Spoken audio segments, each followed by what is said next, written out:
Pink Possum Quilting is a colourful presence on the side of State Highway 6 between Greymouth and Runanga. Sue Roper owns the shop and says there are signs trade is improving, although she's not feeling overconfident pre-election. It's started to pick up again. Yeah, I'm starting to do some travelling with my shop and got classes back in the shop now, and people are starting to trickle through, getting to see some tourists. Do you rely on that passing trade? I certainly do in summer, but more on the local market and the mail order in New Zealand. Last year was tough for Mrs. Roper.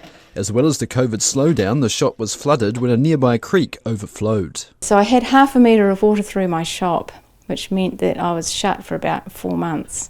So I had to replace all the shelving that you see around you and a lot of the low-lying fabric and stuff, and it was quite devastating, and it was like it came in within an hour. Many retailers spoken to by RNZ are concerned about cost of living pressures, and Mrs. Roper is no exception. Even the price of fabric has gone up, and I've tried to absorb some of that myself, but you can only absorb so much.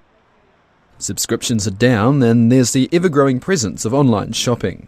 Alf Harrison menswear owner Lindsay Gilshnan says that's one of many changes she and husband John have seen in their 38 years at the helm of the Greymouth business. I think people are buying online since COVID and during COVID, and that's killing a lot of retailers, so I'm being told.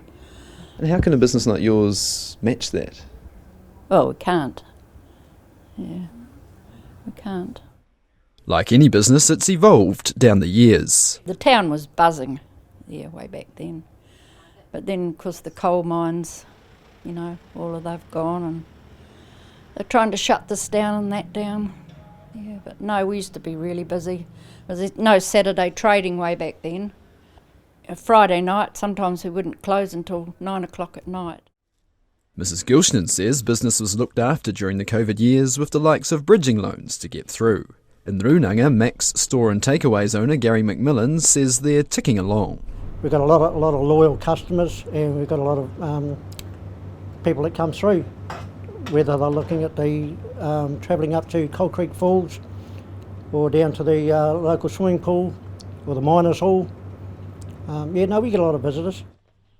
But, like Mrs. Roper at Pink Possum Quilting, dealing with rising costs is tough. It's pretty hard to keep up with it. You've got to check everything all the time. When's it going to stop? Yeah, it makes it hard on us, really. Yeah. Do you have to absorb some costs as well? Some we do. Some we keep at the same price just to keep the locals coming in. Mr. McMillan says he would like to see political parties focus on security for business owners. A few k's north at Rapahoi, Beachview Motel owner Keith Rushholm is enjoying the lifestyle the 4-unit accommodation business provides. Talking about a lot of tourists coming through. Whether that happens or not, we'll wait and see. But he says the West Coast isn't immune from issues affecting the country. Fuel price has gone up. It's over $3 a litre now if you're on a special. So that's a major issue that's looming for us here. So quiet confidence from business owners after a slow winter.